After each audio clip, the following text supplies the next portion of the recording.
Dapat fighting for junior after going to the new first.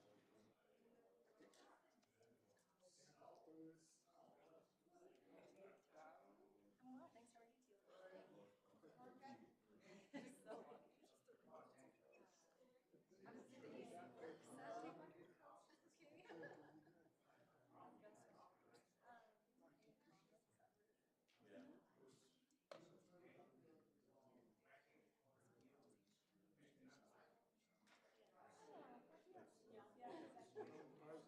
Okay. Yeah, exactly. Yeah. Okay, we'll just introduce you. You'll be first before the API. Okay.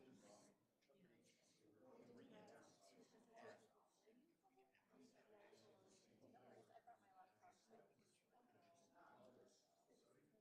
How many more days do you have here?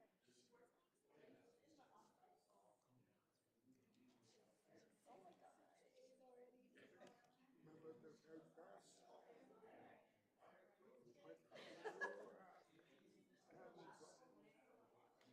Yeah. And we're planning tech, we're interviewing unfortunately 21 people. My qualified. And that's what HR gave us. Yeah.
All right, good evening. Sorry we're getting started a little bit late. We had a workshop that we just got through, so.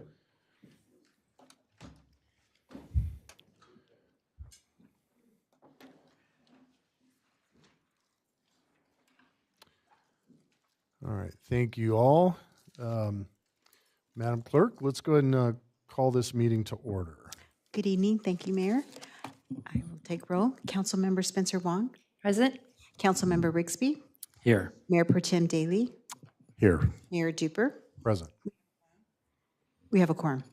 Okay, thank you very much. I'll look to the city attorney or city manager just to kind of report out. We did have a closed session, not a closed session. We had a workshop, and there's nothing that we need to talk about.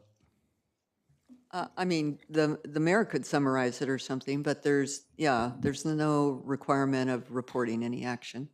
Okay. Well, we did. And no action was taken either. Okay.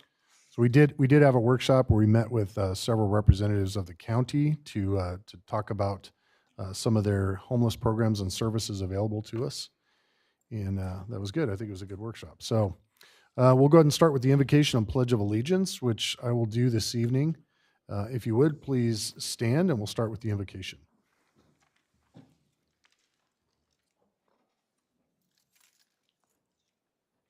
Dear Father in heaven, thank you for bringing us together again this evening to talk about our community, to dialogue about issues, to come up with solutions. Please guide and direct us as we work through all of the items on our list, and send us all home safe this evening. Thank you. In your name, amen. I pledge allegiance to the flag of the United States of America and to the republic for which it stands, one nation, under God, indivisible, with liberty and justice for all.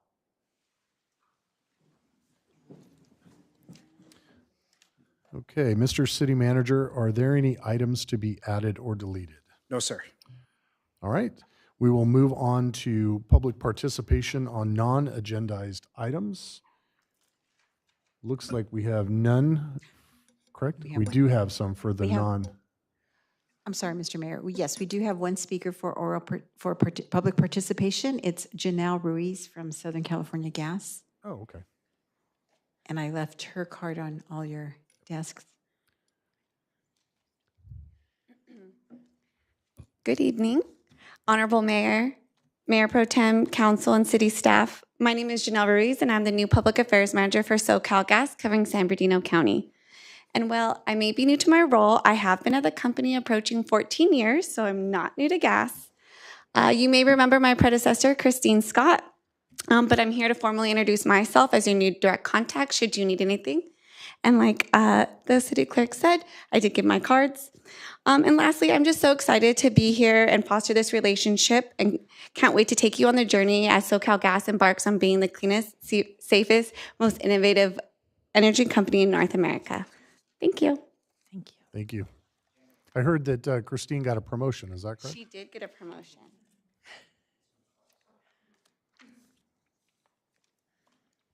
Okay. Nobody else. That was the only one? Okay. We do have some speakers, but on specific agended items.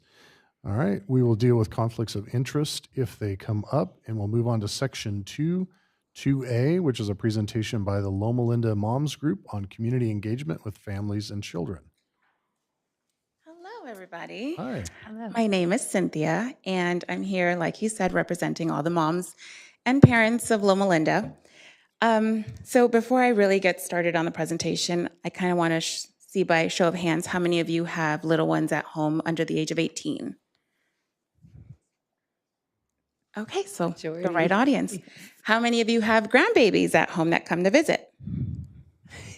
Okay, good to not yet, but good to know. Okay, so I have a question for you guys. What is the current budget for child-geared activities in the community right now?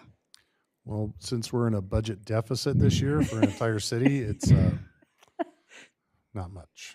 Joe might know. Do we? What is the current budget for child and youth activities for the community? None, zero. Zero. Well, I'm kind of hoping I can change that a little bit. So a little bit about myself. I have two kids, ages 11 and 17. My son is 17, my daughter's 11. I work at the School of Dentistry, so I recognize your face. Hello. Yes. A very famous face. Very famous. Yes. Yeah. So I like to participate as much as I can in our community. I was a room mom for both of my kids. I was Lego coach. I start the youth program over at the church. First, it was just me and my kids. My daughter would wear her little apron. She would look so cute. I made her.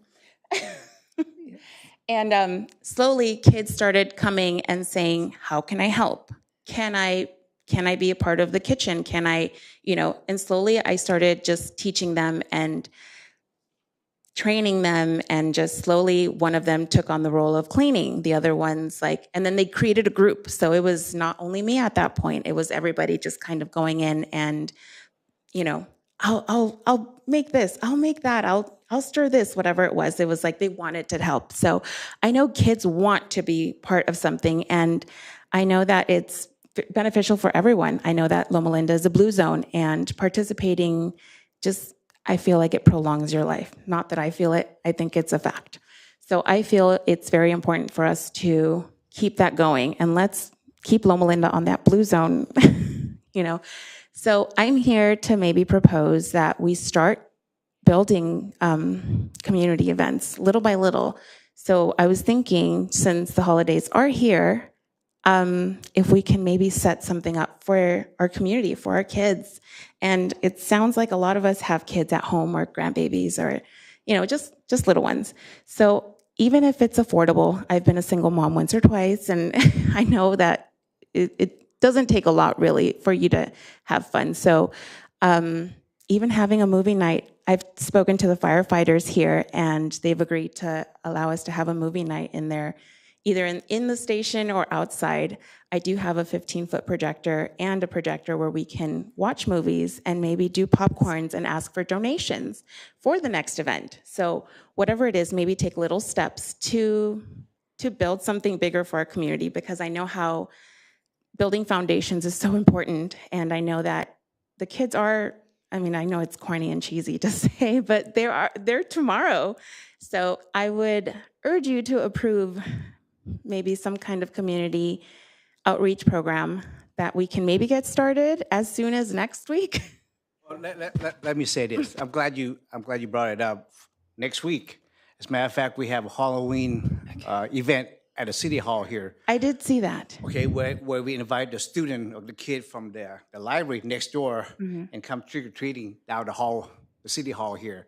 And we work with the county sheriff. They have the table. We have the Chamber of Commerce is working with us. So that's event next week.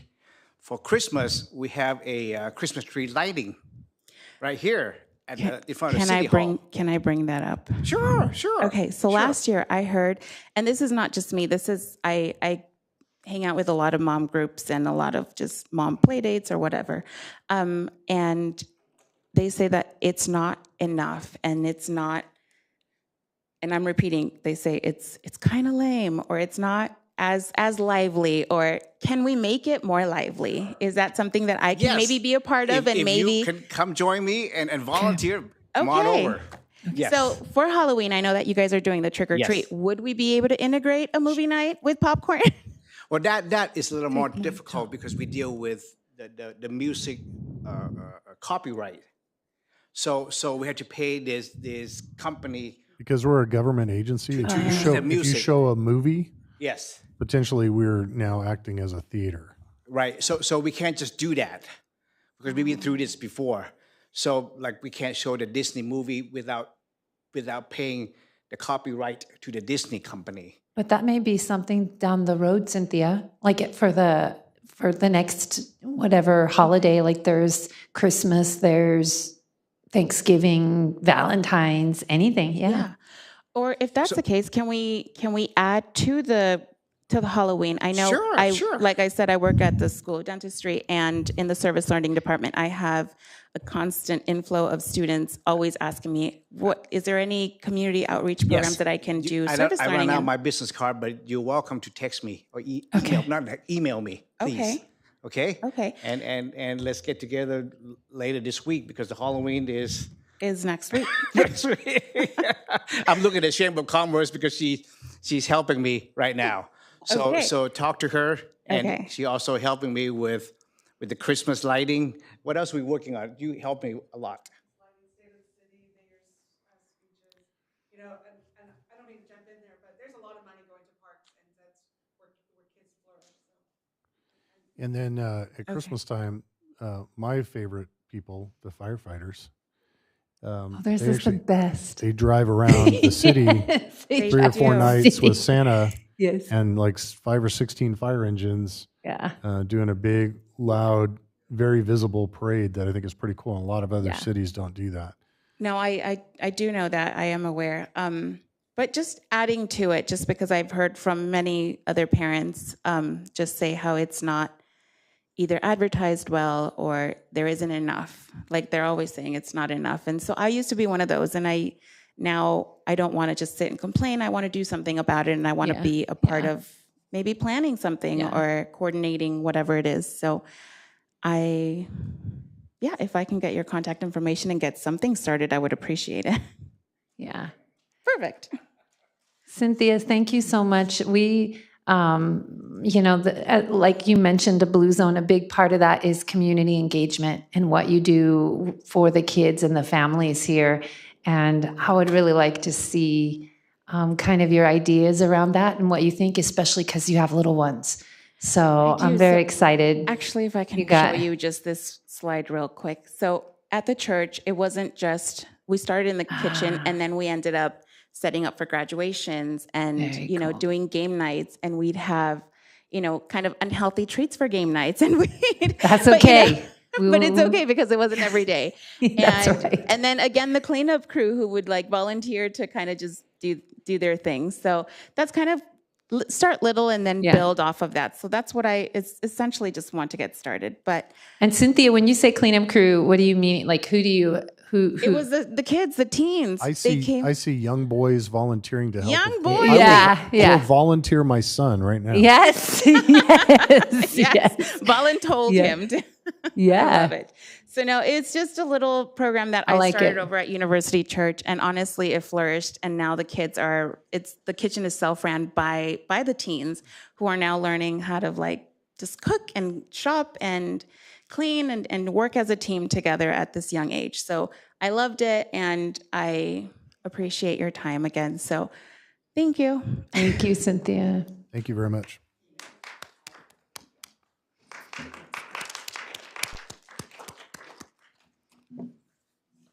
Okay, moving on to 2B, a presentation by Inland Housing Solutions. Used to be Inland Temporary Homes, right? Yes. So let me introduce you, Jeff. Okay, as you're aware, the city have been work with the You should stand up here so you can take a bow when he introduces you. Which way do you want me to go? Come on up. Come on up. Okay. We know you. So the city have yes, been utilizing the county CDBG grant to support the inland temporary home, also known as the inland housing group solution.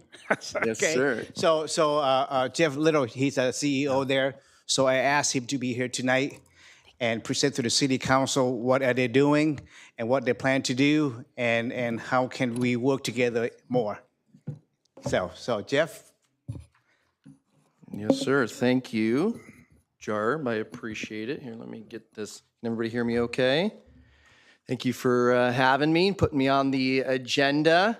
So I was listening to, I missed her name, but I was listening to her story, and so I was raising my, I have an 8-year-old, an 11-year-old daughter, soon to be 12-year-old, and we are always looking for good things to do. I remember, I think it was last Christmas, actually. I was under a deadline. I was writing a grant at Heritage Park in the 2-story, and I hear all this noise. I'm going, what is going on? So I tear down the stairs, and I'm standing on the front porch, and it's obviously, dark or getting dark. And I see the fire department going by, and it was really cool. It gave me a lot of joy as I was standing there going, man, I got to finish this grant.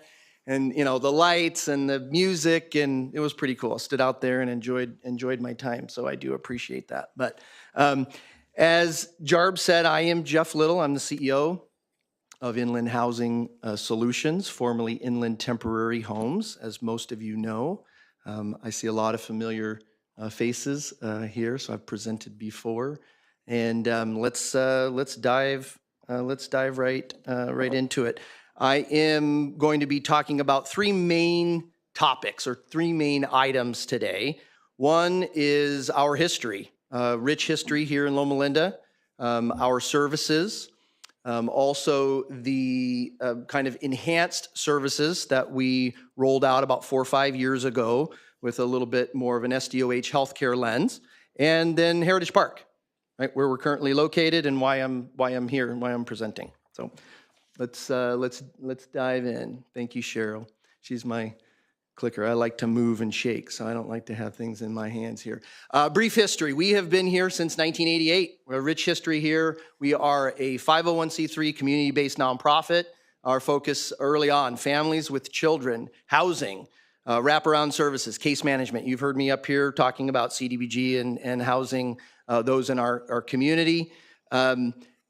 2023, our impact numbers. Now this is total, i.e. 1,142 individuals we helped to house, and that was over 5,000 service encounters or case management sessions combined with our members and or clients. Next slide, please. So IHS today, we've been growing, obviously, and our current services have really gone into more of a holistic housing approach. We've added housing navigation and placement services. We still are focused on scattered site, and call it tenant-based scattered site, rapid rehousing, which is in the community all over. Eviction prevention and mediation. Our populations of focus have expanded a little bit. Families with children, of course, will always be our heart. We also have expanded into medically fragile individuals and fixed income seniors. Sometimes those go hand in hand. Our whole person care lens. So we were invited into the WPC. Some of you may know that terminology, the whole person care pilot project with IEHP back, that was probably a good old decade ago. Our focus has really been always housing, but we found that a lot of our clients needed healthcare as well and other things through this SDOH lens. So we're talking food, quality food. We're talking transportation, healthcare, housing, workforce, income, right? And you start going down the list and there are a lot of gaps. So we said, hey, this would be a fun experiment back in 2019, 2020. Let's see if we can bridge some gaps in they call us non-medical, medical-based services through Medi-Cal. Medi-Cal came out with a CalAIM, California Advancing Medical Innovation, something like that. And underneath CalAIM is community supports and enhanced care management. We are a provider of community supports, housing transition navigation services, housing tenancy sustaining services, housing deposits, and home modifications or adaptability mods. We just launched our enhanced care management program. I just hired 2 RNs, 2 licensed clinical social workers, and 4 community health workers.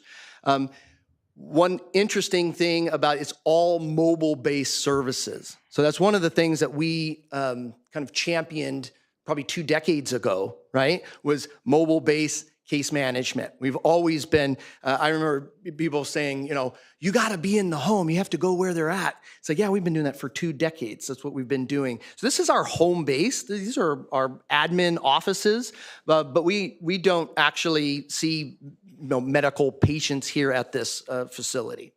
All mobile-based, and the focus will always be to attain and maintain housing and better health outcomes. We have a video we would like to play. One of the community supports that we provide is home modifications. This is a It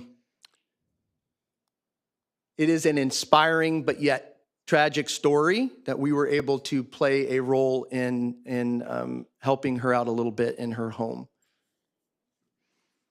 And volume 2, it's good. You got to hear it.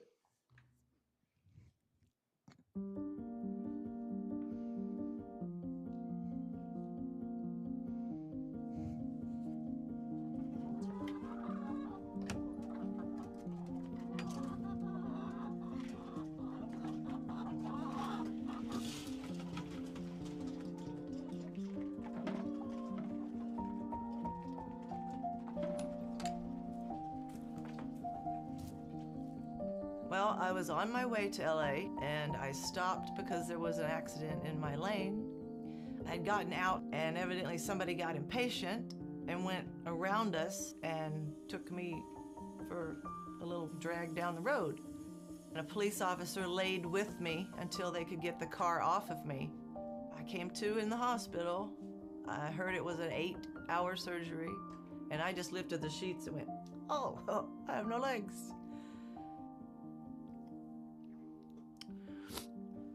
I was scared. I didn't know what to do. I didn't know what I was supposed to do. Didn't know about having this house ready for how do I feed her? How do I bathe her? How do I, you don't know. It's just all trial and error. You basically have to adapt a whole different lifestyle because you can't just go out, get in my truck, and go do something. Some of the things that we might take for granted in our homes that we have access to, like light switches, being able to reach them, or not needing to hold on to something when you're entering your bathroom.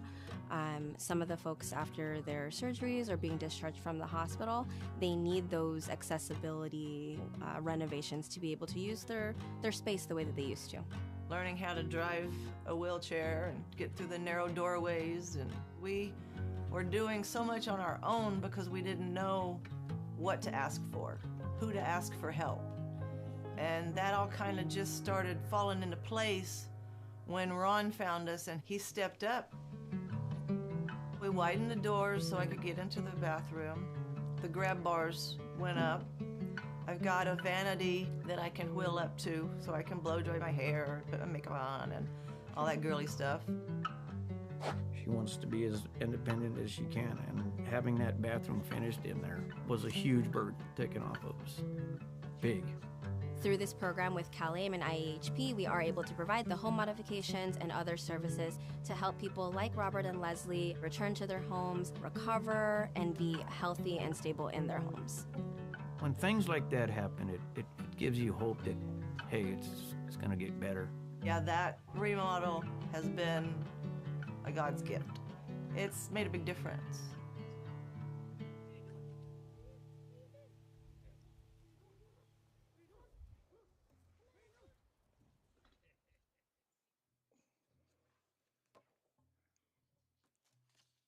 So yeah, that is what looks like when health and housing come together to stabilize, to support, and help to build a brighter future for our members. IHS, why we're here, Heritage Park. We have a long storied history together. I wanted to thank actually the council before I got started, but my fire department story took over because it was a cool experience. But I have been with IHS for 13 years, believe it or not. And my only office home has been Mission Road, right? Has been the old Craftsman in the Orange Groves, Lennar, where the Lennar homes are now. And then, of course, now at Heritage Park, when these historic homes have been moved. And that's all I know. I know Loma Linda. I know our roots are homegrown, community-based solutions here. And I would not be here. Our agency would not be here without the wonderful city of Loma Linda and this council. Many who have sat on, in these chairs for a long time, quite frankly, before my time with Leanne Drieberg. You probably remember her. We've had support through CDBG. We've rented and leased space, especially when those times were of struggle and when we were hand to mouth. And if we ended the year with $1, we were celebrating at board meeting, right? We're not in the red this year. And there's been times. There's been, I call it a decade of excavation, right? There's been some difficult financial times over the years, but we have grown tremendously. So connection, why Heritage Park? I mentioned the craftsmen in the orange groves, right? Back in 91, before my time, I came on in 2011, which then, of course, turned into office space as I knew it, but it was the original shelter in this entire area for families with children. We are the current leaseholders or the tenants for the 2 homes in the front at Heritage Park. I can say that we are good caretakers. We take honor in being there. We've had no break-ins, it's actually quite miraculous. No graffiti, no issues. Now, we did spend some of our own money in improving some of the gate and security and entrance and things like that, but we've been very blessed and fortunate for these homes. Fun factoid, you probably know him if I mentioned his name, but one of our IHS board members told me he once lived in the 2-story house when he was a child. So it is an IHS and a local story, which I think is really cool, and it'd be neat to continue to tell. And then we're growing. So as we launched our healthcare and medical services arm, we went from, in 4.5 years, we went from 13 employees to 50. I just hired my 50th employee this week, who was a community health worker. So we have a growing demand of administrative office space. So, management kind of up, and, HR, of course, we've, grown an HR team and a finance team and different things. And so we are in desperate need of admin or office space, and we love the spot in which we're in, and we would love to propose something. So we have been partners for a long time, and I propose we continue to continue this partnership and think outside the box and innovate here locally. So the plan is IHS, we would need to secure a long-term lease to ensure site control. IHS would assume fiscal responsibility for the property, for the investment in the rehabbing of the 2 historic homes in the back, and then the responsibility for the upkeep of the property. I would need approval from this body, of course, for temporary portable offices. You'll see a quick little rendering in a few slides. We're looking to add 4 temporary office portables to add about 8 office spaces, which will really help with our growing needs. And those would be temporary, of course. Our commitment to Heritage Park. You say, well, Jeff, you need to talk to the Historic Society, and you need to do this, and you need to do this. We've done our recon. We've done our research. Our desire is to preserve and honor this historical space, the homes and the land that it sits on, to enhance the park features and landscaping for maybe children and walkability. The goal is to create a crown jewel. Okay, we have a huge opportunity. This is 6 acres. And I want to talk about, I did my research. I am not an attorney, but I know how to pull up a general plan and look at all the different things. And I was really overwhelming. Man, this is a tough job. I don't know if I could be a mayor or a council member. These are difficult decisions. And so I'm going through it and I say, so this property is a city park, tagged as open space. It has historic property, homes on it. It is has a historic overlay, and it is an SPA, right? A special planning area, special planning area D. And how can we rehab these homes for office space, but yet maintain the intended purposes for the overall broader community? That's important to us. Develop community space for wellness and education, integrate trails, sensory gardens, and maybe even potentially establish a Veterans Memorial entrance on the backside.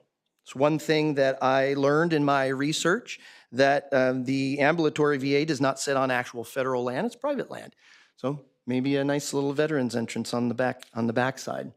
So a 4-phased approach. You might say, hey, Jeff, you sound crazy. You okay? You know, what are we doing here? We've given this a lot of thought, actually, and we are interested in the appetite of this body to say, is this something that you're not looking for hardcore necessarily commitments today, but is this something that sounds intriguing, interesting? Is this something that you could potentially get behind? Here are the 4 phases. Phase 1's already complete. We've been leasing the front 2 homes for over 5 years now, which is wild that it's been 5 years. It's gone by so fast. We work well with the Historic Society, previously Jim Shipp, and now I think it's Stewart, Mr. Stewart. We obviously provide the city with some rental income from the property currently, and I already talked about the tenant improvements and being good stewards of the land. We would need approval for our temporary office portables, and phase 3 would be rehabbing the remaining 2 historic homes. So the temporary portables would stay until the back 2 homes, the Victorian and the Craftsman, were rehabbed. I anticipate phase 2 and phase 3 moving fairly quickly. Phase 4 is dream it big. I had a wise man tell me one time, you know, God's dreams and visions for you are bigger than you can imagine, right? So dream it big. So we're talking 5, 10 years down the road, but this is a vision for community benefit, historic preservation, connecting trail systems. We've done research on the Edison easement and Powerline Park, sensory gardens for children, you know, school district, field trips, you name it, community space, wellness and education, and of course, our good old Veterans Memorial entrance on the backside. So here's a few conceptual renderings. I don't like the color of that portable. We may paint it something different. But here's a picture of a portable, what an office portable looks like. You've seen it on any construction site you've approved before. There would be 4 of them. We would, you know, grade a little bit of the land, make sure everything's flat, make sure everything's good. The electrical is on the backside of existing B, so that's why the location. And so that would be kind of the first approving that, and then of course long-term site control. Next slide, please. Here are some renderings. We would love, if you look to the far right-hand, upper right-hand picture, we would love to create accessibility, walking space in this park. Currently, there isn't a whole lot. You know, the gate's either open and unlocked or closed and you know, and not open. And so we would love to create a walking trail that could connect to some of the other trails. So we've kind of thought of, you know, these are just conceptual renderings, of course, but adding some green space, a little bit of a overlook, you know, in improving the kind of look and feel on the front end. Next slide, please. Here are some examples of what event space or reception areas could look like in front of the train. Here's the Craftsman in the back. Now we were in that, we were leasing it from the Kunihara family for, I think it was like $1 a year or something back in the day. And so we kept it nice. It's been, we've repainted and we've done certain things, but it is now at this point I don't know if dilapidated. It's on a firm foundation and it's got a new roof. Everything else needs to be, other than the exterior, of course. The inside is no drywall. I mean, it's gutted. They have run water, I believe, Jarb, and we've had some conversations about what needs to be done. Obviously, electrical and drywall and new flooring and all HVAC and all of the good stuff. But again, these are just some examples of what it could potentially look like. Let's see here, and then we have 2 more slides, I believe, of just some signage. The back 3 acres, if you notice the red line. So this is a very large property. It's landlocked. It is unique and special, like I had mentioned. So it would be very tough to quote unquote develop, but it is 6 acres. And you could have gardens, you could have koi ponds, you could have a place for gardens, whether it be urban agriculture or just regular raised garden. And kids, like I said, I have an 8-year-old and 11-year-old daughters. They call themselves wilderness girls.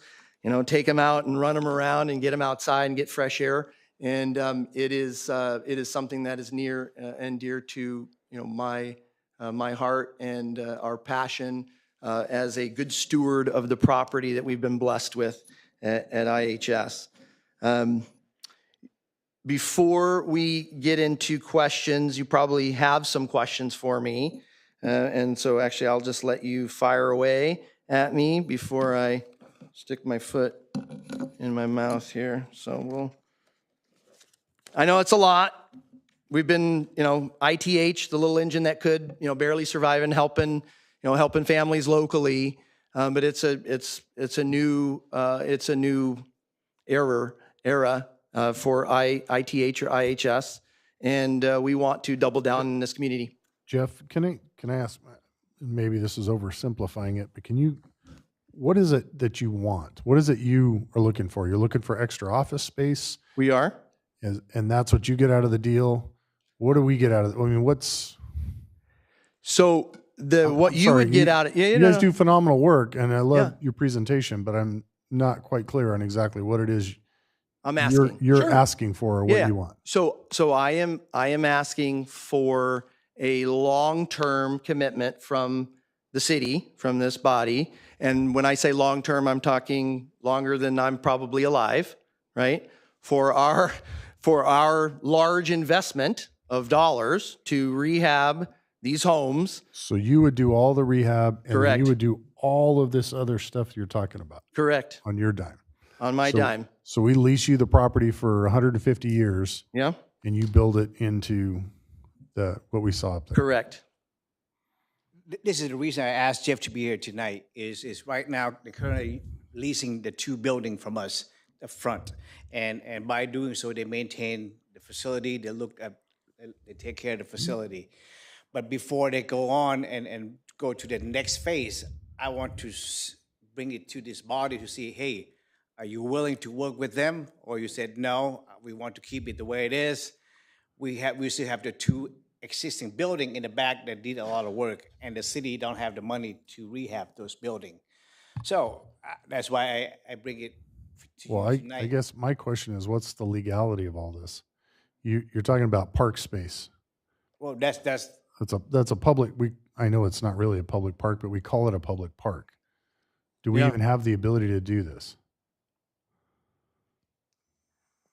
Yes, I think the city does, but a lot of that back half and a lot of area is going to be, in essence, like a park.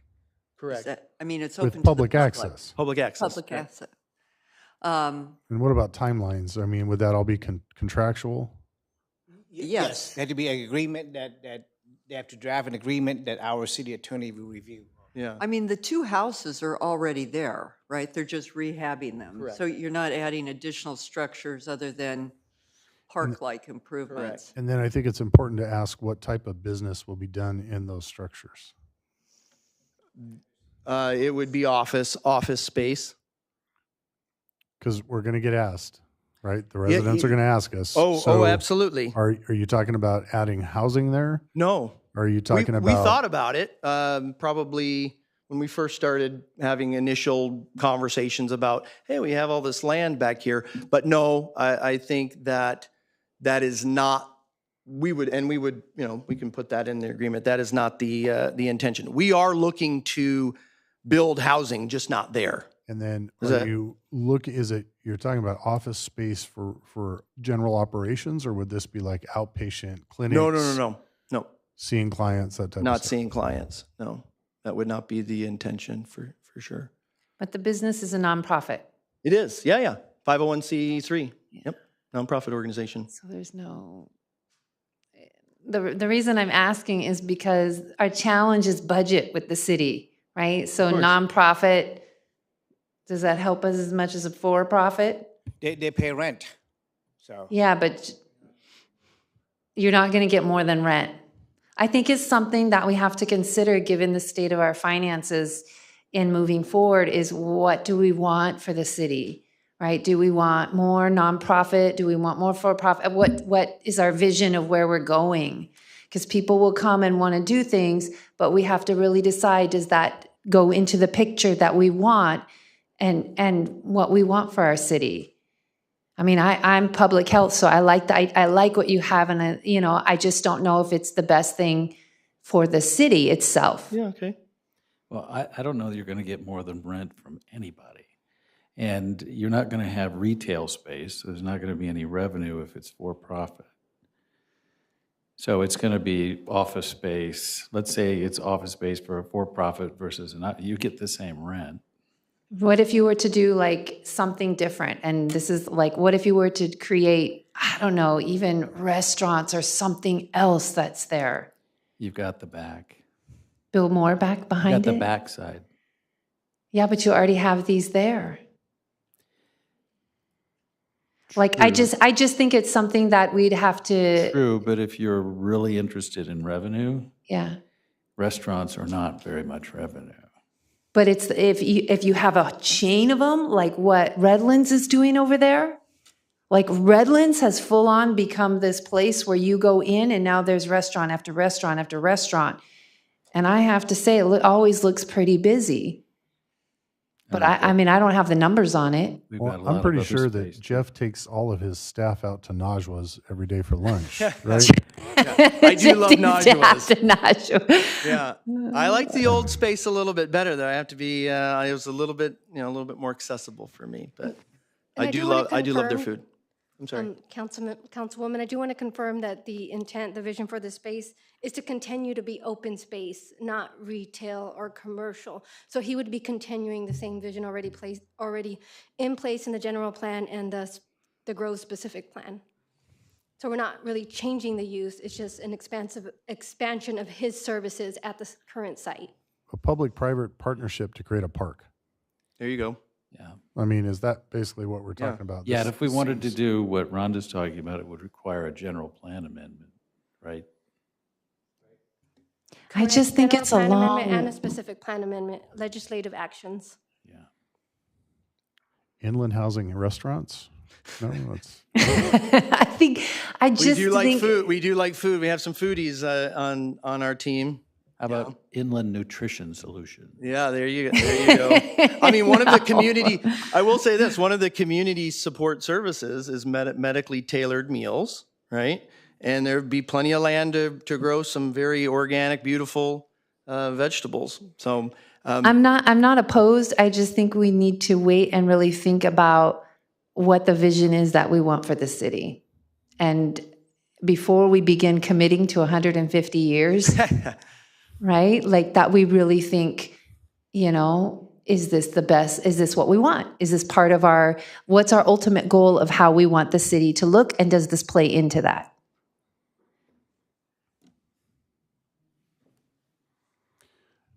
I'd like to, I know we have an opinion in the moment, but just to make sure legally this is something we can do with public park space.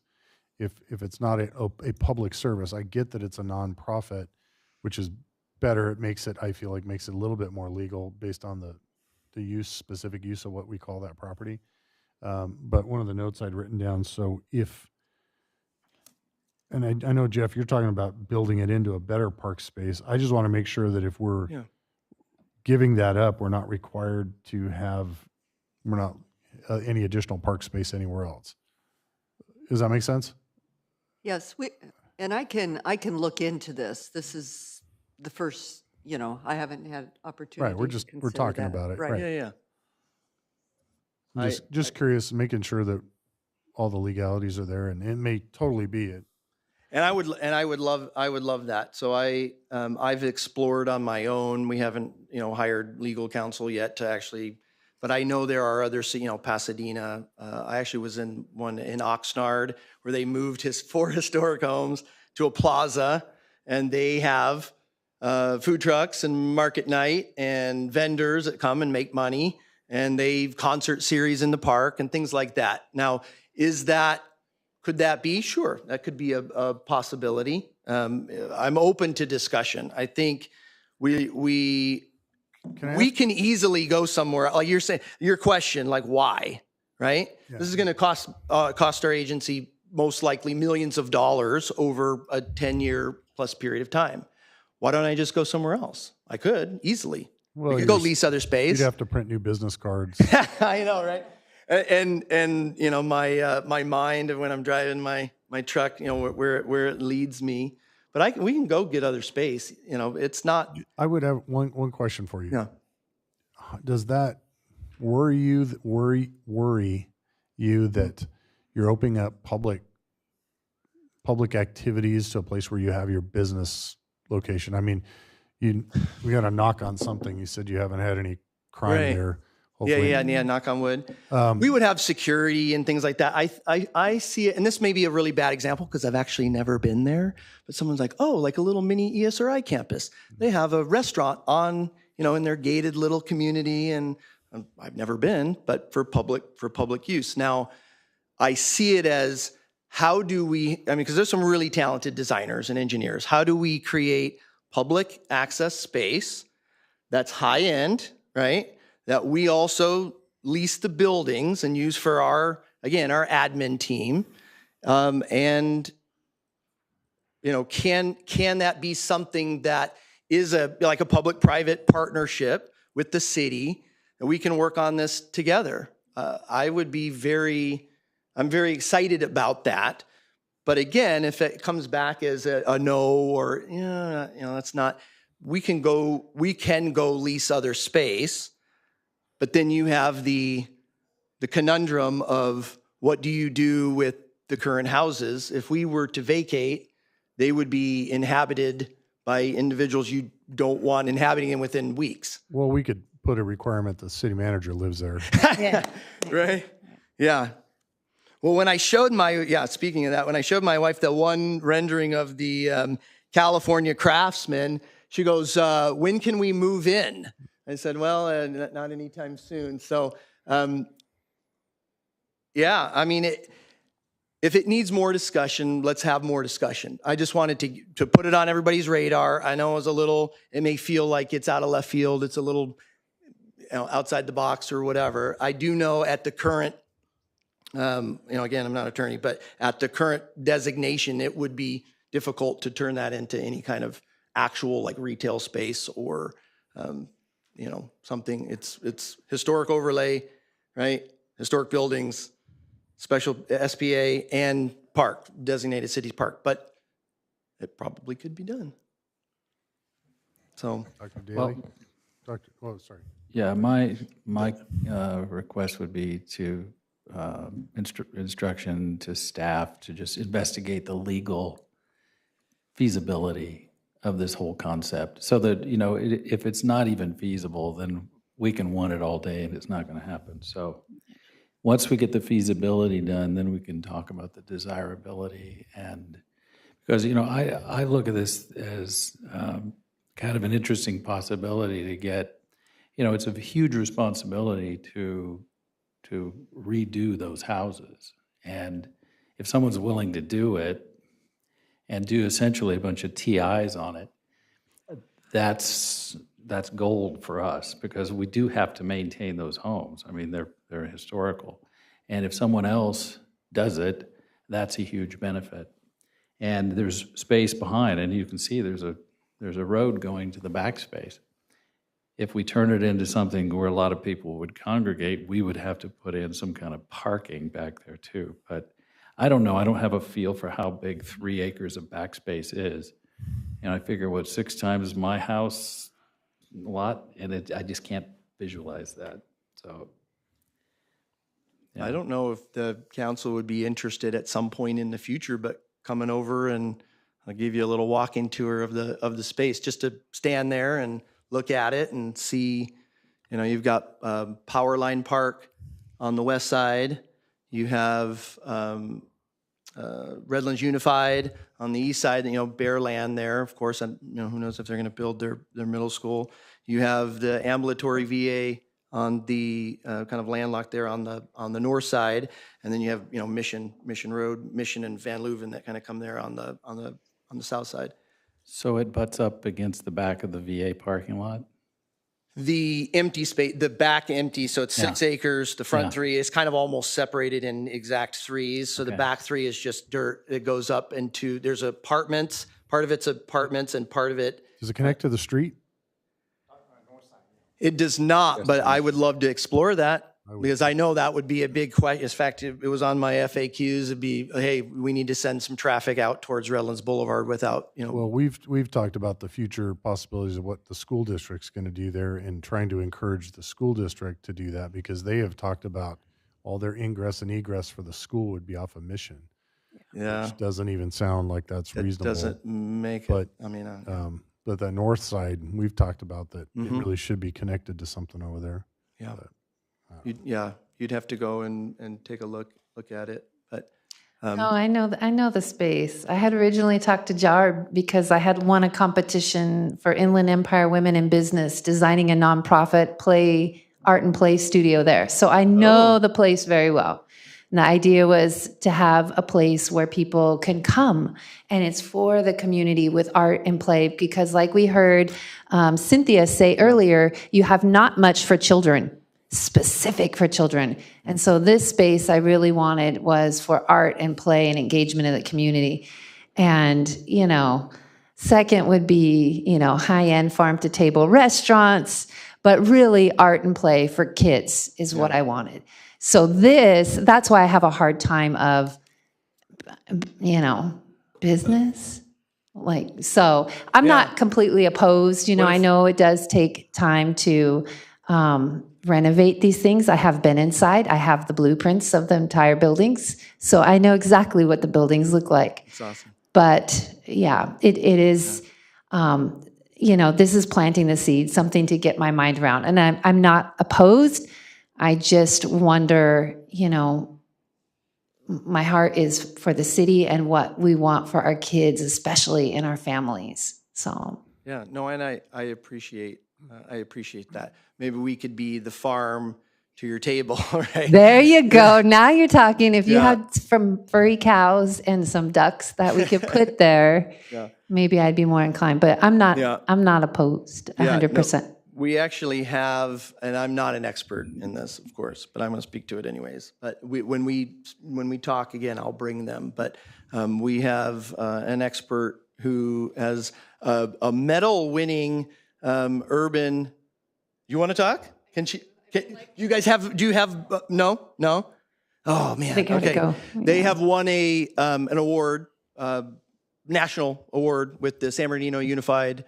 They produce, I believe, most of the organic lettuce. It's a kind of an urban ag tech type of solution over with the high school, believe it or not, with workforce. So while we're looking into legalities, I think obviously there's a possibility of visits for anybody that wants to go out there and visit. We just can't do it, more than 2 of us together. Yes. Oh, you're not. Oh, because it's considered a and meeting. I've already been. A walking meeting. Yes. Yeah, unless we made it a workshop. But Dr. Daly has some questions here too. Sure. My association with inland housing goes way, way, way back. I know all the Cunaharas very well. Yes. I don't know if you know Carolyn Hamilton. Yeah. And She and I go way back. My question is, what is the mission of inland housing? Because we're getting down deep in the weeds that's a good here, question. and I want to jump up to 35,000 feet. Yeah. What's the mission that you're pursuing? So that's a really good question. Our current mission, voted by our board, is we are committed to ending homelessness, right? Breaking the cycle. Within that, as we have grown and expanded it to see which services are needing to end and break the cycle, right? We have a dedicated housing team, housing identification, housing navigation. I talk to property owners, landlords scattered throughout Southern California. And we actually, if there's rental subsidy, we can get people housed pretty quickly. So one of why the do we need to do all challenges- this stuff? I'm sorry? Why do we need to do all this? I mean, you're a visionary. Well, that's what I'm getting to. Yeah. It's a noble mission. I've been supportive financially on the council for the last however many, Yeah. Yes, sir. many years.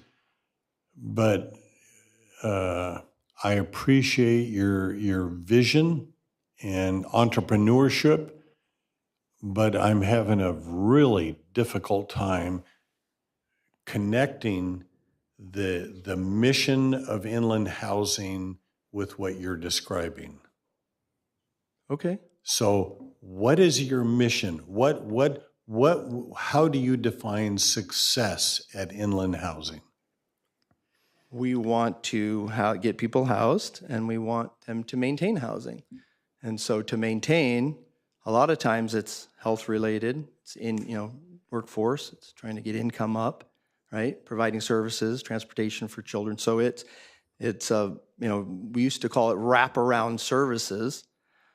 But HUD, the federal government, isn't solving homelessness. It's not, hasn't, right? And so at least the MCPs, managed care plans, are jumping in saying, hey, we've got a crisis on our hands. What are MCPs? I don't know. Managed care plans, Okay. IEHP, Molina Kaiser. Okay. And they're, through this social determinants of health or drivers of health, they're saying there are lots of components to human success within housing and health outcomes. And it's medically tailored meals, it's food, it's transportation, it's childcare, it's workforce, it's income, it's, so they have all of these. And so we were asked to, hey, you guys are experts in scattered site housing. Asked by whom? You said we were asked by whom? By IEHP, who is a managed care plan, to provide housing services for unhoused individuals in the Inland Empire. Which has been happening for many years now, right? It's smaller scale, for sure. I think I might be able to accelerate this. Okay. And that is, you guys are growing. They're growing. Yeah. They're becoming more successful in what they do. Obviously in need of probably a larger footprint. And what you're trying to do is figure out the best place to make that happen. Yeah. Is the as you footprint grow. where we're currently at, or is it somewhere else? Right. And so I'm assuming you're looking at what you have, you like it, you're comfortable, we have that relationship, you're thinking, is there a possibility to grow? But obviously I've got to provide a benefit to the city if we're going to do that. Otherwise, what's in it for them? Right. And so that's his pitch. Well, I will tell you, and this is bias from an old guy. Okay. If Dan Cunahara, Richard Cunahara, and Carolyn Hamilton were here, because they're the originators of this whole thing. Yeah. If they were here, supporting what you're describing, which is a massive increase in the scale of what we've ever handled with this. And when, as has already been commented on, I mean, we are in a budget tight. We are really tight right now. I am fully, unequivocally supportive of the outcomes of providing housing for people in need. We're on board. Mm-hmm. The city has been on board for Absolutely. the 14 years I've been here and beyond that. But I have to be honest with you and tell you, while I admire your visionary perspective, I've got to make sense out of how that fits with the original mission and with the budget. So I'm to take care of the unhoused and the little kids, and we've had multiple presentations over my tenure on the council. Absolutely. Of kids and how this program has helped them. Mm-hmm. That touches my heart. it's touched my checkbook. I appreciate But, that. you know, when we're Yeah. talking about this kind of massive expansion, I've got to have, I need somebody to help me connect the dots. Yeah. Go ahead. Let me say this. Let staff, let me work with city attorney, deal with the legal feasibility study. And But why? legal. But, And then- but why? Why? Well, the thing is, Dr. Gunahara is still on the board. Danny Gunahara is still on Dan? the board. Okay. Yes. Richard. Richard Gunahara is on the board. He's That's not it. here, though. Well, I know, but he can be here. Okay. Okay. We don't need to even do any of that until we find out Correct. what the Correct. legalities are, which Correct. is where Correct. Dusty kind of started. So Yeah. let's okay. let's figure that out. Let's have some. We can have a bunch of offline conversations as long as there's not more than two of us there. Okay. So if didn't you know. have some vision and you're able to sell it, I mean that's But that's why I'm saying I'm jumping from the weeds to 35,000 feet. I need to see the vision and then reverse engineer it to how it's actually feasible. And if that means we need to handle the legal issues first, fine, I'm okay with that. Sounds good. I'm not opposed to building a enterprise that would provide much needed care for people that need housing, especially kids. I mean, that touches my heart.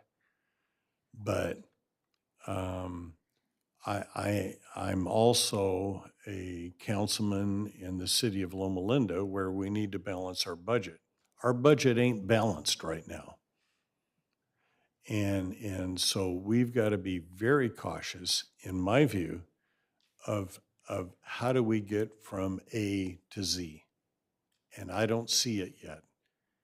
So I don't dispute your vision at all. And I admire you for the visionary perspective you presented. I really do. Thank you. Appreciate it. But we've got some very practical issues that we need to deal with. And it goes way beyond this. I mean, we've got some budgetary issues that we've got to deal with. Yeah. We're trying to deal with and need to deal with very soon. So I don't want to be a downer or be discouraging. No, but at that's the okay. same time, I'm saying we are in a position where, we had an issue that came up a few months ago, raising taxes by 1% in the city. Yeah. And sales tax. Sales tax, thank you. And that didn't work out. It didn't work out. Okay. So we are in a position where we've got to figure out how we're going to fill those deficits. That's the bottom line. I hear you, and I appreciate that. Yep. Thanks, Jeff. Thank you. I'd like a tour. I have not seen the inside of the houses like Rhonda has, so I'm feeling a little left out. Two of them are rehabbed and really nice. The other two need some work, but please, I would love to show you around. Okay. Thank you very much. All right, moving on to our next scheduled item, 2C, which is a public hearing, Council Bill O2024-06, an ordinance to establish a small home lot development, 10 residential units. Lorena. Mr. Mayor, council members, so these next two presentations are related to housing, and they're completely driven by new state law. So although they're unfunded mandates, fortunately, staff was able to get LEAP planning grants to fund these efforts. So it's going to be very similar to how we funded the housing element update. So without further ado, I'd like to introduce Emily Elliott with M&S, and she will present the first item for the small home lot development.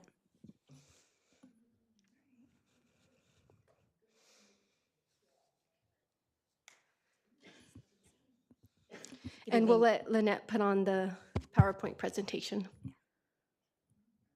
The second item will be a Zoom presentation.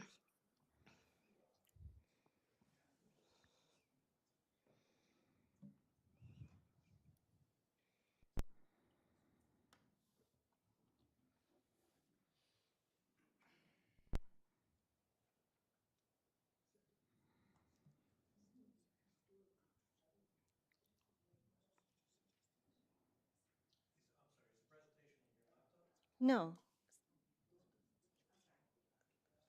It's in the public drive, the agenda PowerPoint file.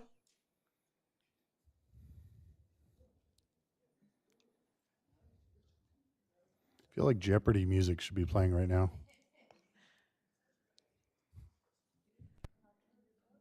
There we go. Perfect, thank you. Well, good evening, Mayor and members of the council.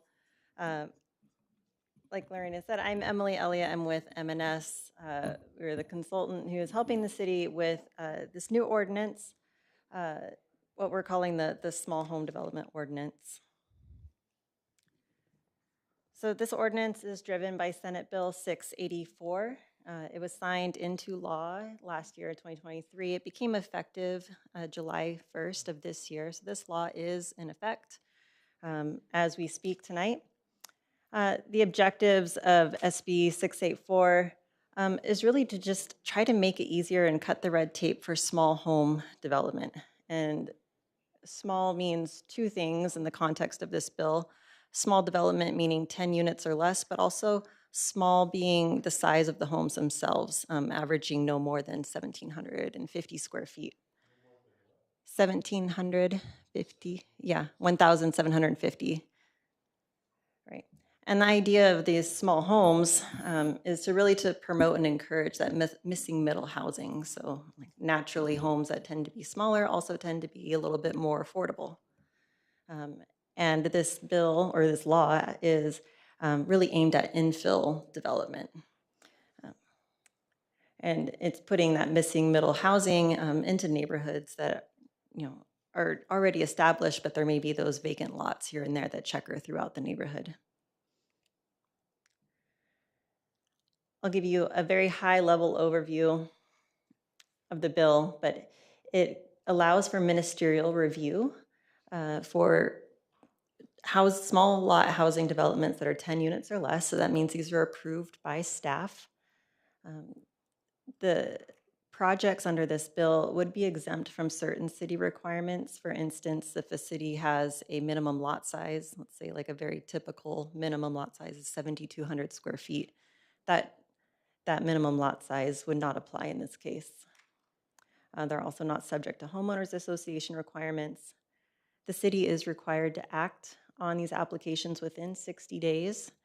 If the project does not meet the objective standards within those 60 days, the city has to give a letter documenting each area that the project does not comply and how they could remedy the project. And then finally, affordability compliance. And this is really just protecting any existing low-income housing in the city. If there's any housing that's rent controlled, it could not be demolished in order for someone to take advantage of development under this law. So if this is already law, what is the point of adopting an ordinance and putting this in Loma Linda's municipal code? There are 2 points in the statute that gives local agencies discretion. The first is parking. The state has left it to the agency to decide if they want to apply a minimum parking requirement of 1 space per unit, or you can decide to not require any parking. In this case, our ordinance, as proposed, would require that 1 space per unit for parking. And then the state also leaves it up to the agency to determine if you would like to permit ADUs on a small lot development. Again, taking the conservative approach, our ordinance is proposing that no ADUs be permitted on a small lot development. So that really is the advantage of adopting the ordinance as it's presented today, because you get to take advantage of those 2 opportunities. Again, I touched on the timeline. So again, 60-day staff level review. Those denials do need to be made very clear so that the developer can easily understand and remedy whatever condition has rendered them ineligible. This is very high level general qualifications of what kind of projects are eligible under this new law. There's a much longer list that's actually built into the ordinance, but we're just going to keep it high level here for this evening. First and foremost, this only applies to multifamily zones. So in our case, the R3 and R4 zones, the lot has to be 5 acres or less. The lots that are being created have to be at least 600 square feet. It has to be surrounded by qualified urban uses and the lot was not established per this code. It says section 17.116, that is the proposed new ordinance. So basically what this is saying is if you subdivided under this program, you can't subdivide again under this program. And not an urban lot split. So with that urban lot split is the SB9 application. If you subdivided under SB9, you cannot then further subdivide under this law. This ordinance is not subject to CEQA. It does not commit to any specific development project, and any actually projects resulting out of this ordinance follow the infill exemption guidelines. So there's no CEQA action that needs to be taken tonight. It'll go under the general rule exemption. The project was duly noticed to the public. I was here a few weeks ago to present this item to the Planning Commission. The Planning Commission also did not leave us with any additional comments other than support for the two areas where the city did get to exercise its discretion. As Lorena, the director mentioned earlier, there is no fiscal impact with the establishment of this ordinance. Our work to prepare the ordinance was covered under grant funding through the local early action program. The ordinance does not result in any new financial impacts. Staff will determine an appropriate application fee for development review. And to wrap it up, staff and the Planning Commission recommended that the council adopt the ordinance again to exercise its discretion. I know this is a lot, and I'm happy to answer any questions if we want to get into the weeds at all about what this bill contains. Dr. Daly. Simple question to the city manager. Why would we want to go along with this? Why do we want to approve it? What's in it for the city? It is a state law, sir, so we have to do it. And we get the advantage of being able to determine parking and ADUs, which we want to take advantage of. So if we don't do it, it's state law anyway. And if we do adopt it, we get those two criteria. So, yes. I'd say at least we can It's time condition for me them. to retire. I mean, this is, jeez. Yes, sir. So this is not supplanting our current R1 territory. This is basically supplanting multifamily, very dense apartments. So we're getting very dense little huts instead of very dense apartments. Right.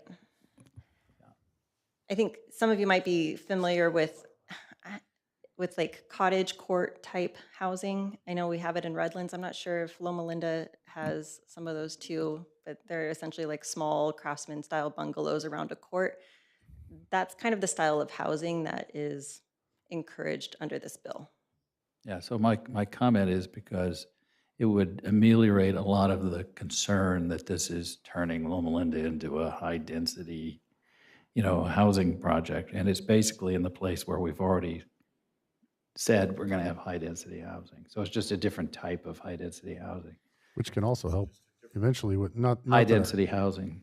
That's Not that all. our RENA numbers are attainable, but this potentially can Yeah, help but with that. remember, RENA is only a land designation requirement. Throughout the city. It's Only in areas zoned. It's R3 and R4 zoned properties that are substantially surrounded by development and that are 5 acres or less. So once you kind of filter everything through those, it's really not that many parcels.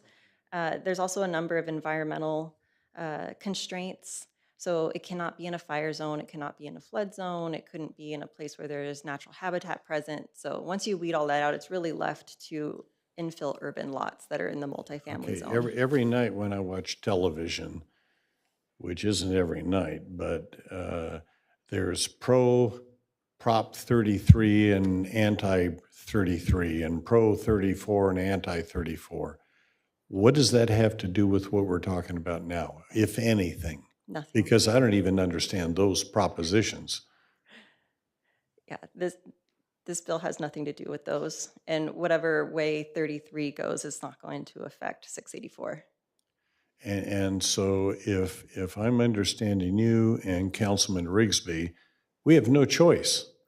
Correct. Someone could The walk state's into going to this- make this happen regardless of what was, so what are we doing here tonight? Again, we're taking advantage of the. No, I want to hear from her. I want to hear from her. Sure.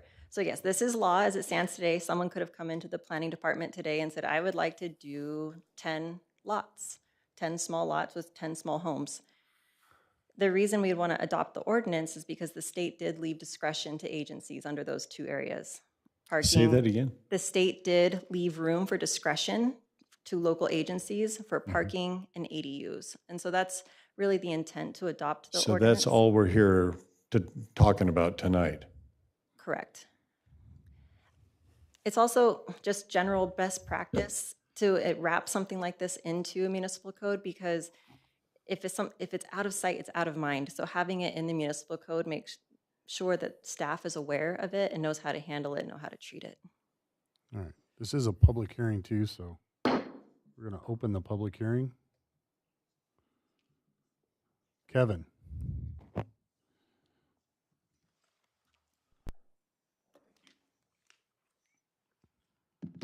Remember, you're limited to your 3 minutes. Sorry, I'll definitely try my best. Good evening, City Council members. Thank you for the opportunity to speak.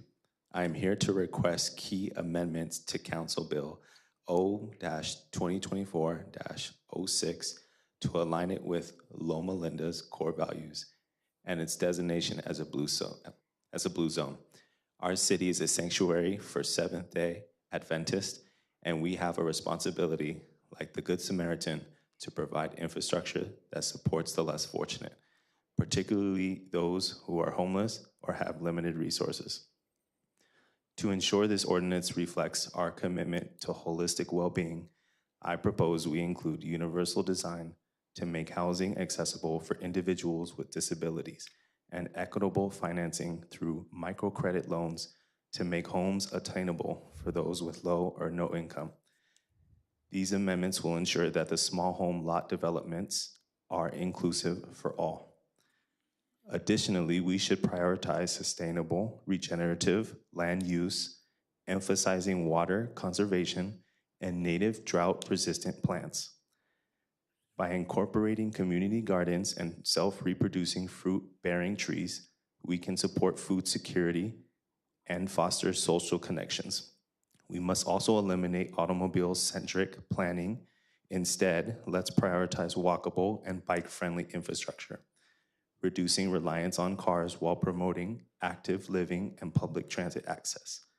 Lastly, I urge that trauma-informed design be implemented to avoid hostile architecture, creating safe and welcoming environments for all residents. These amendments will uphold Loma Linda's mission of holistic care, creating a community that not only serves the current housing needs, but enhances long-term health, sustainability, and social equity. These criteria can generate a new land use, legal designation that isn't retail office, conservation, or residency. Rather, it can be called Blue Zone, trademark third space, with its own qualification and tax revenue criteria that we were asking of the inland housing specialists of their land use. My submitted online statement elaborates more on these proposed amendments in more detail. Thank you for considering these critical improvements to the ordinance. Thanks. You're great for time. Okay. I don't have any other speakers, so we'll go ahead and close the public comment. Any other questions from the council?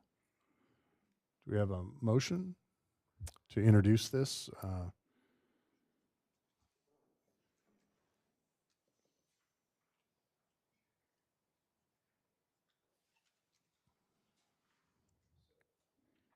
Looking for a motion. Yep. I'll move that we introduce this as the first reading and set the second reading for a date certain. Okay, we have a first and a second. And I don't think we have a date certain yet because we were going to discuss some council meeting dates, so, well, I'm assuming we can just do it like that, correct? Okay. Thank you. Motion is to introduce on first reading and set the second reading to a specific date that's determined, to be determined. I'm sorry, to be determined of Council Bill O-2024-06, an ordinance to establish a small home development chapter in Title 17 of the Loma Linda Municipal Code. I will take your vote, please.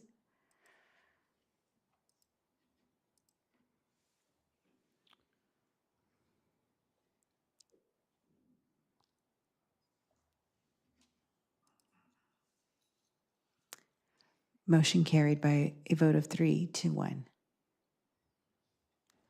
Okay. Moving on to 2D. I got to come up with a better way to say moving on to 2. It just doesn't sound right. All right. 2D. Mr. Mayor, council members, the next item is an update to our accessory dwelling unit ordinance. You may recall a presentation a few years back by MIG, who presented the original ordinance, and they also presented the housing element, so they are very experienced working with Loma Linda, and they understand our needs. And so without further ado, I'd like to present Ms. Genevieve, who's going to do her presentation via Zoom tonight. Great, thank you very much. I'm going to share my screen and make sure you can see it before I start. And can you see my screen? Yes. Great. Good evening, Mayor and Council members. And thank you, Lorena. I'm Genevieve Shero with MIG. And tonight for your consideration is similar to the previous item, an amendment to the Development Code to comply with state law. This one regarding accessory dwelling units. I'll refer to these as ADUs throughout the presentation, and junior accessory dwelling units. I'll refer to those as JADUs. I'll try to keep the alphabet soup limited to just those two, though. So back in April of 2021, as Lorena mentioned, the City Council adopted an ADU ordinance to comply with state law. This was a new chapter of the Development Code, and it was submitted to the California Department of Housing and Community Development, or HCD, for their review. About a year later, they responded and sent the city back comments on that adopted ordinance. They had very minor comments, but asked for a couple of little changes, which staff told them at the time that they would make that on the next update, since ADU laws get updated basically every year. So since then, HCD has also published a new handbook for cities to use when they're drafting their ADU regulations, and quite a few new laws have passed in the last couple of years dictating how ADUs have to be regulated by local jurisdictions. So state law trumps any local ADU ordinance that is not up to date with state law. So in order to keep some of that local control that's in the city's ordinance, for instance, we set a front setback. You can regulate a little bit more on any larger ADUs that are not considered state exempt ADUs. So we want to keep that that local control, which is why it's important tonight to take a look at this ordinance, where we've incorporated the new state law changes to bring it up to date. So HCD's review of the adopted 2021 ordinance identified 3 minor items for correction. The first was about the definition of efficiency kitchen. Codes are not allowed to require specific types of appliances. So in the amendment, we've removed that specific listing within the definition text. The definition for junior accessory dwelling unit also can't stipulate the number of people residing in the unit, so that portion of the definition text is also being deleted. And then finally, ADUs have to be allowed in conjunction with both an existing and a proposed residential project. And that was clear in throughout most of the ordinance, but there was one part where HCD asks for that to be stipulated again. And so we've added the word proposed in addition to existing to clarify that piece. So the city's ADU ordinance is Chapter 17, 17.110. It's also proposed to be updated to address these new state laws that have passed since 2021. AB 2221 and SB 897 were a pair of bills that passed back in 2022 that made a lot of changes to state law for ADUs, generally requiring jurisdictions to allow ADUs to be a little bit taller and closer to the property lines that had previously been stated in state law. There was also a little bit of change about procedures about how cities process ADU applications. So starting with height, previous state law limited ADU height to 16 feet. The new law requires cities to revise their ADU ordinance to allow ADUs up to 18 feet in height if the property is located within a half mile of a major transit stop or on a high quality transit corridor. Those can also go up to 20 feet if requested by the applicant to match the pitch of the main unit, the roof pitch. And then another piece for ADUs on multifamily properties, the ADU must also be allowed to be 18 feet, even if it's not within half a mile of transit. The law also set a height limit for ADUs that are attached to the single family house, whereas before the law was silent on it. Now it sets that limit at 25 feet high, or as high as the single family house is allowed to be per the zoning code, whichever's lower. But the city can still limit the ADU to 2 stories. And then with regard to front setbacks, the city can retain the authority to impose a front yard setback on ADUs. But now the front yard setback per this new law, they have to yield to the extent necessary that an applicant's asking to build an 800 square foot ADU. So if there's nowhere else on the property that an ADU would fit, then the front yard setback has to yield per this law. The proposed amendment in the Loma Linda Code clarifies and sets a front setback to make that really clear, that it's the same as the front plane of the single family home, or 25 feet, whichever's less, and notes that that encroachment's really only allowed if that's the only place on the lot where an ADU would fit. The city has been following state law procedural requirements, but these new amendments make that process clear for both applicants and staff. If the city denies an ADU application, the applicant has to be provided with a full set of comments listing the specific items that are missing.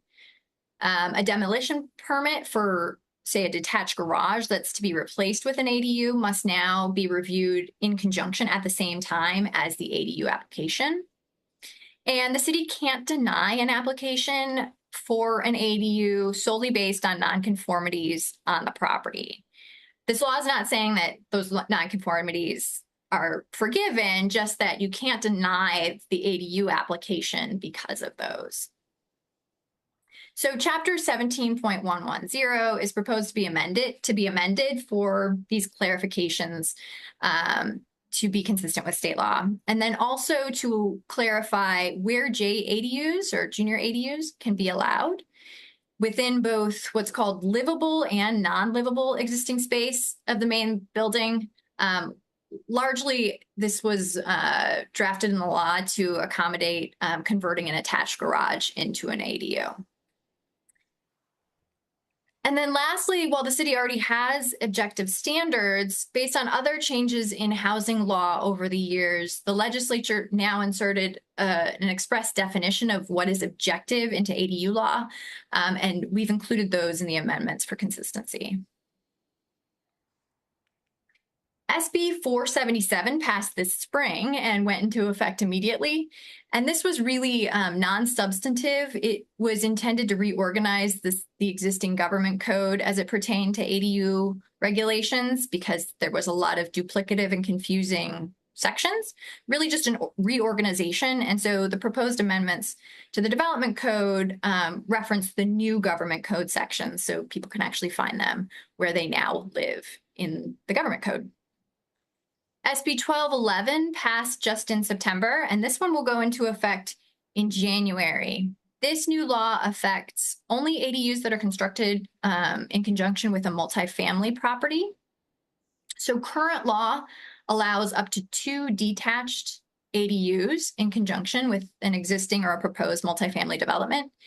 This new law changes that and increases it up to 8.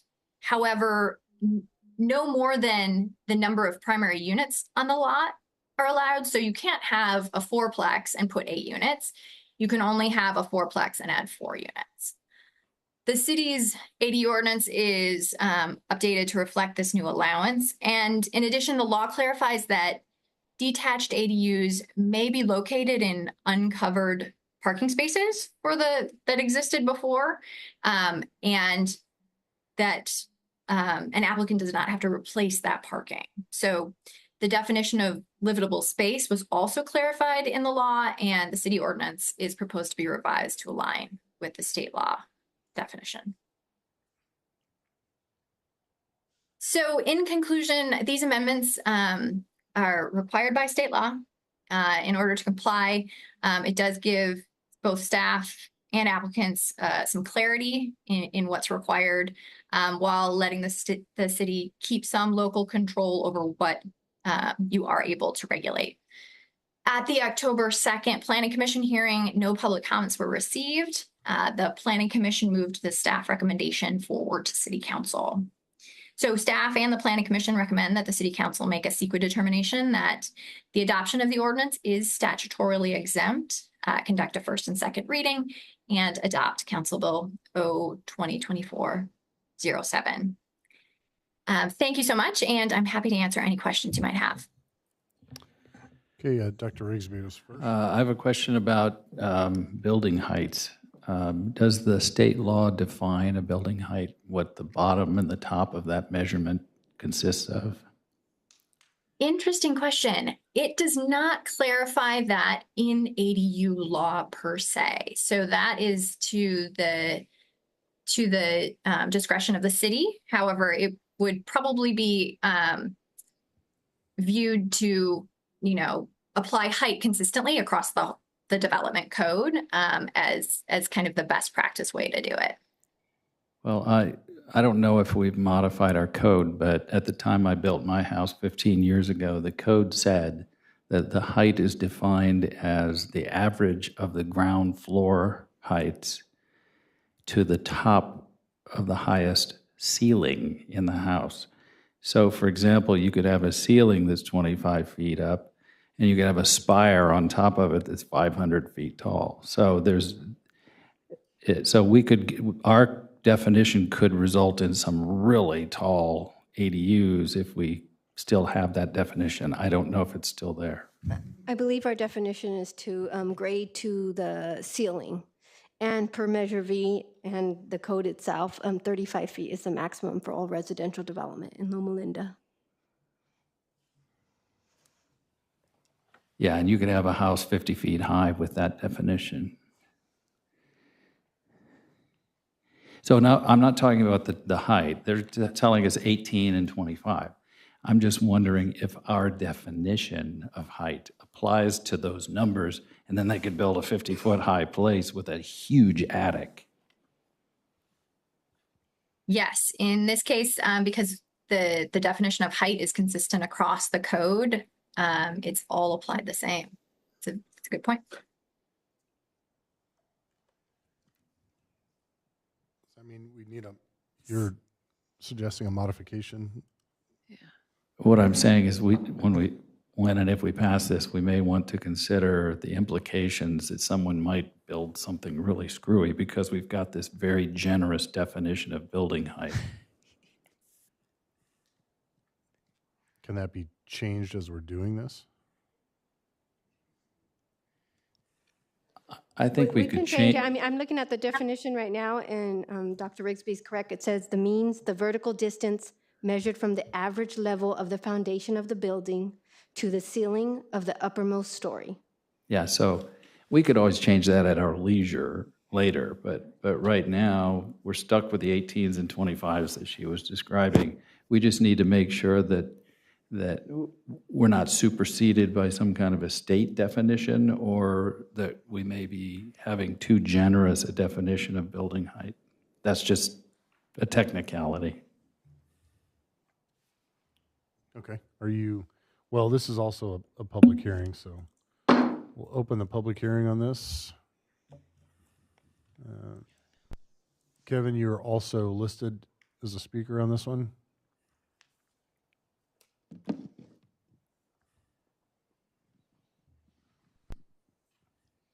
This is Kevin speaking. Good evening, council members. I'm here to propose key amendments to Council Bill O 2024-07, which address accessory dwelling units. To fully align this ordinance with Loma Linda's values as a blue zone city, we must ensure that it not only increases housing options,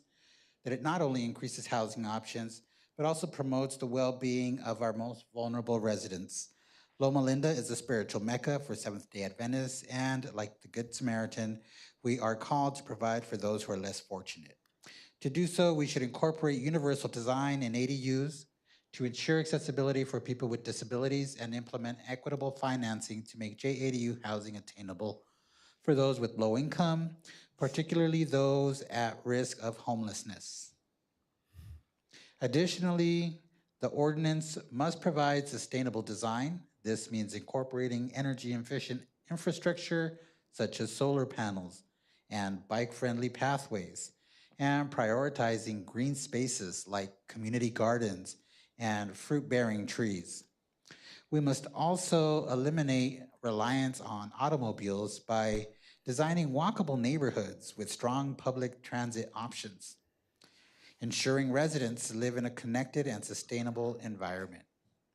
Finally, I urge the council to adopt trauma-informed design practices to prevent hostile architecture and create spaces that support healing, especially for individuals recovering from homelessness or trauma.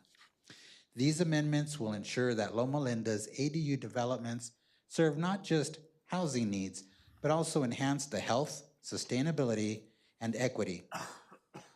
ADUs that would truly define a blue zone. These criteria can generate a new land use, legal designation that isn't retail, office, conservation, or residency. Rather, it can be called a blue zone, trademarked space, with its own qualification and tax revenue criteria that we were asking of the inland housing specialist of their land use. My submitted online statement elaborates more on these proposed amendments in more detail. Thank you for your time and consideration. Thank you very much. Okay, we'll close the public hearing. Any other questions? If not, yes, sir. I just want to give another illustration of why my comment is important. Someone could build an ADU with a ceiling height of 25 feet and then make a huge attic, and then later, after it's built, convert that into more rooms. So there's the possibility of massive abuse and very high densities. So it sounds like we need to correct that. We aren't going to work on it. We're not going to be able to do it tonight, but can we bring that back? Staff is currently working on our annual development code amendment, so we could definitely add that on. And we're planning to take it to a planning commission next month. So if it's not here in December, it'll be here in January. Awesome. Thank you very much. Okay, Leonard. Question. Yes, sir. To the city manager, my impression is the reason this is on the agenda is we have no choice. Correct. The state's telling us what we have to do. Yes. So why is it on the agenda? There's a lot of this kind of stuff. Well, yeah. You've been here long enough to know that we're not in charge. Yeah, but I get to ask my questions. It's the reason is because so whether we vote up or down, it's going to happen, right? Okay, Lorena, help me. It's twofold. Kind of like what the previous consultant said, it helps staff be aware of the laws that are currently in place so we don't miss them. And also it helps us maintain a little bit of local control in the areas that we can. What local control do we have? Well, it's more than that. As far as I understand, if we don't have an approved housing element, we lose all control. The state takes over. Which they have anyway. Yeah, but my point is we get to process the applications now because we have an approved housing element. If we don't have an approved housing element, we lose that. Yeah.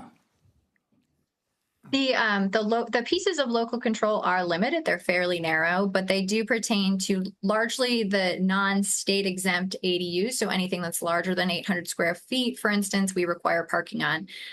We've put that into the ordinance, whereas state law would not.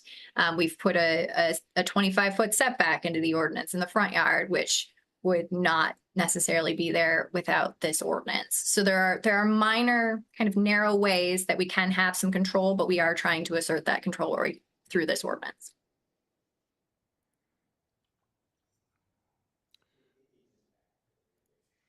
Okay.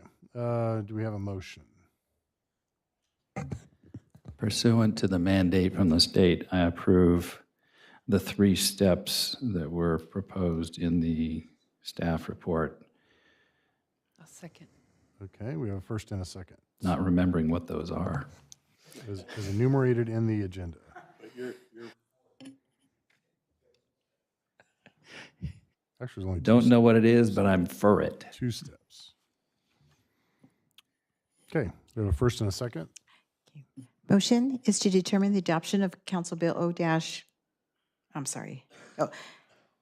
to determine the adoption of Council Bill number O-2024-07 is statutorily exempt from the California Environmental Quality Act pursuant to Section 21080.17 of the California Public Resources Code as recommended by staff, and to introduce on first reading and set the second reading to be determined Council Bill O-2024-07, an ordinance amending Chapter 17.110, accessory dwelling units and junior accessory dwelling units of the Loma Linda Municipal Code as recommended by staff. Please vote.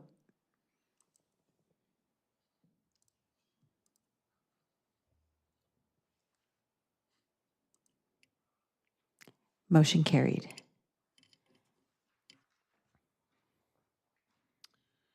Okay, we are moving on to the consent calendar. However, we did have a public comment for 3H. So, Kevin.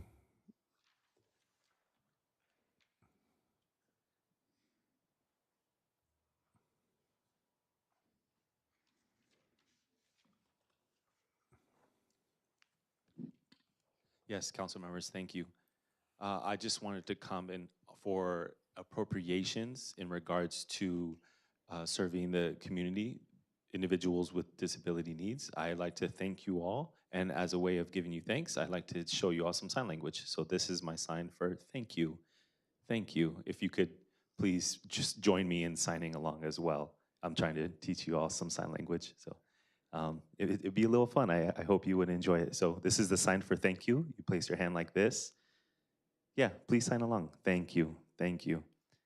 And this is you're welcome. You're welcome. You're welcome. Great. And this is why I support this consent calendar for accessibility with communication. Thank you. Thank you.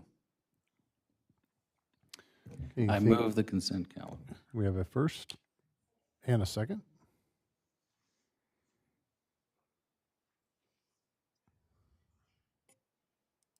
I'm sorry. Motion is to approve the consent calendar as submitted. Please vote.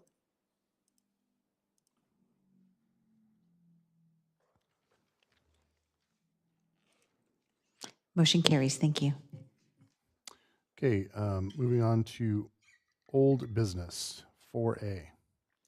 Revenue Generating Committee. Did you get a meeting going, or? We have been contacting members. Probably the first meeting may be, well, because of the holidays, January, I'm estimating, but we have a number of members that have said yes. And at the city committee, not the city, the League of Cities meeting, a number of cities around us, from Rancho Cucamonga to Redlands, are very interested to support us and be part and give advice either as a key stakeholder or actual member. So we have a number that have said, okay. And then I was even thinking to ask one that was from the budget committee. I forget his name, but I'll get in touch with you, Jarp, because there was a couple I was going to ask. But so far it's coming together and the people are really excited and they have some really good ideas already coming in. So progress is being made. The president of the council chambers. She wants to, yeah. She's Okay, told me, and okay, she good, texted me, and I said, yeah. So I said, tomorrow I'm going to get with her and we'll talk, and yeah. Is this a group that we have control over the membership, or is it? You can tell me. It's not really Is it just a loose affiliation of interested parties? yeah, because I guess you don't have to have a quorum. That was what I gathered from before, what we talked about. It didn't have to be a set, like I thought it should be a set 9 people. We do have that many, but it doesn't have to be a quorum type meeting. If you have recommendation. So it's an ad hoc to avoid Brown Act problems, and it's not a group of people appointed to a term of office, because that No. would be unusual for an ad hoc committee. Yeah, no. So then do we lose all control over who's on the committee? So let's say she recruits a whole bunch of 3-year-olds. Do we have any control? No. They might be smarter They than us. might work and help us. Yes. No, but I do want your input of if you guys have people you think would be great.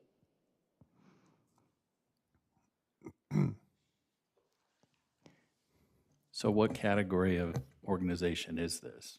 Is there some kind of a, because we usually, when we have committees, we usually appoint them from the city council. Well, it didn't seem that the council, at least my recollection, was wanting to specifically do that. We determined that this committee, which is an ad hoc committee without members of the council, without more than required, and which only lasted for a certain period of time, and I'm forgetting what the period of time was. I think it was like a 1 year. year. Yeah. Okay. And we'll come back and say, I can come back to and give you the list of who has said, okay, like we'll tell you. And I think they're going to come and give you a report anyway, so. It might not be a bad idea for you to come back, present the names of the committee to the Okay. council and kind of get their consensus and confirmation on it. Okay. Okay. Moving on to reports of members. At this point, maybe it'd be a good chance to discuss meeting dates. So I had asked you guys, and you guys had graciously helped me with changing our dates. Obviously, we always hold the second and fourth Tuesday, and we've been meeting on the fourth Tuesday because I've been trying to attend council meetings for my other position. Subsequent to some of those issues, there's some other stuff that's going on now. There's actually a kind of there's a really big concern of flooding when we get the rainy season after the fire damage. So I'm being asked to attend a lot more of those meetings, especially as we lean up into that season. So I'm wondering if there's anything we can do schedule-wise to finish out this year and then go back to a normal schedule in January. Is there any appetite for that? He wants to do the fourth Tuesdays instead of the second Tuesdays. Well, the only problem with that, though, is that in November and December, those run right up to Christmas, including Christmas Eve. So my suggestion is we go to the third Tuesday or the first Tuesday as an alternate.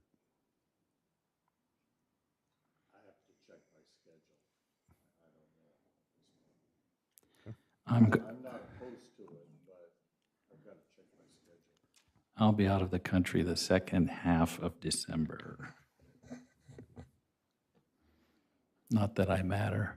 Oh, you absolutely matter. If we were to do the Staff would prefer the third because we would adjourn the regular meeting for the second Tuesday to the following Tuesday.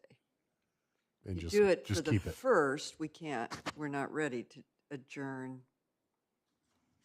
a meeting. So our preference would be the third. Perhaps your other jurisdiction could change to accommodate your needs. Well, with this heightened activity and concern over the state of everything. It's got a bunch of other agencies and departments involved in it now. So, I mean, they're the feds, the state, and the county worried about what's going to happen. City manager, how does that impact you guys?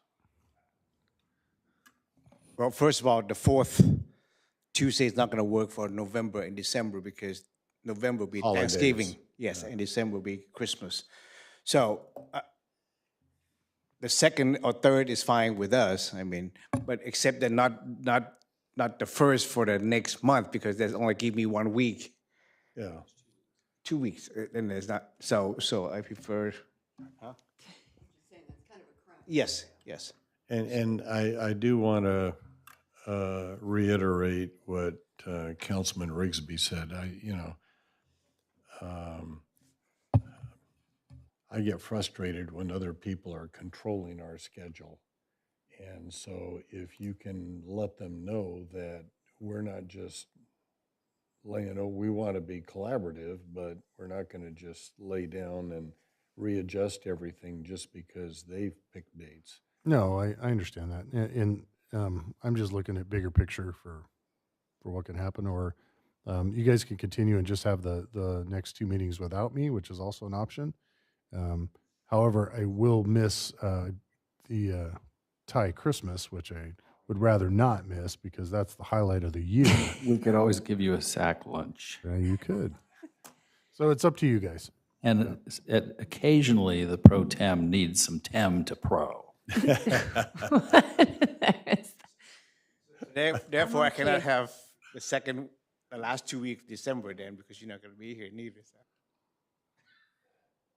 Yeah, I'm wide open in November, but December, the last half, I'm gone. Yeah. Mr. Mayor, Any may I place add? we want to go with you, or You would want to go, but it's a big budget. Oh, well, you're right. I couldn't afford it then. Okay. I'll check my schedule, but I don't have it with me. I just wanted to add that at the last meeting on September 24th, the City Council adopted a resolution initiating the annexation 78 and 79 for a public hearing date of November 12th. So if we were to move the November meeting to the 3rd, we would still have to schedule the 12th so we can adjourn officially since that item was scheduled specific, that was approved as part of the motion.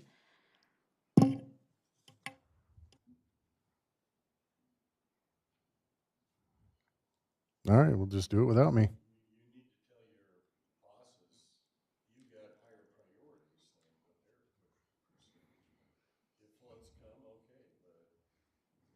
Yeah. No, I think I'll say it. I'll tell you. I'll talk to you offline. No, that's all right. Okay. So it sounds like we're just going to have our regular meetings. I can do the 3rd? But you don't want the 3rd. No, we would just have to schedule for November, we would have to schedule the meeting for the 12th because this item was, the public hearing was scheduled for the 12th for this item. Can you do the 12th? And then adjourn it. No, she's saying you could do the same thing we did last month, which is we don't come, they come and adjourn it to the next week. That's not a problem. It's okay. just that somebody's going to have to stay after 5:30. Correct. Yeah, so I propose that we do that for November. Okay. And December is up to you guys. Who do you want to hear, me or Phil? Correct. Like I said, I can be here the third week in November. Ron's not certain if he can, so let's assume I can. I'll let you know if I can. Or let's just keep it on our normal schedule, and then if I can't make it, I can't make it. Doesn't matter to me. No. It is what it is. Do we need an answer right now, or? We don't know when to come back if we don't. Set it up. We need consensus and direction, so. Well, set it up for when Phil can be here. And then if I can't be here, I can't be here. But I'm not that busy, so I can probably be here. Yeah, so I'm proposing November, we do the third week and do whatever it takes to get the second to change to the third. And then December, if you do it in the second week, I'm here. If you do it in the third week, I'm not here. And Phil is the opposite. So it's fine either way. I don't care. And maybe, honestly, in December, that might even correct itself. It just, I think there's a lot of heightened concern, especially right now in the next couple of weeks and stuff. So December may not even be an issue. So we can decide December in November. Okay, so can we do that? So Lynette, you'll send out clarification on this when I've got my schedule in front of me? Yes. I'm still a paper guy more than an electronic guy. Thank you. Okay. Moving on to reports of officers. Anything? No. Okay. All right. We will adjourn the city council meeting and move into what's your preference? The Housing Authority? Okay. Are there any items to be added or deleted? No, sir. Anyone from the public wishing to speak on any non-agendized housing authority, please run forward. Seeing nobody, we're going to go and move on to our scheduled items, which is the consent calendar. First, by Dr. Daly. Second. Okay. Madam Clerk. Please vote. Motion is to motion is to approve the consent calendar as submitted. Motion carried. Thank you. Thank you very much. Any reports of officers, reports of members? Moving on to the successor agency. Any items to be added or deleted? No, sir. Any members of the public wishing to speak on a successor, anything non-agendized on the successor agency? Again, I see nobody running forward. Kevin, no, you're good. Okay, we'll close that and move on to the consent calendar. And Madam Clerk. Motion is to approve the consent calendar as submitted. Please vote.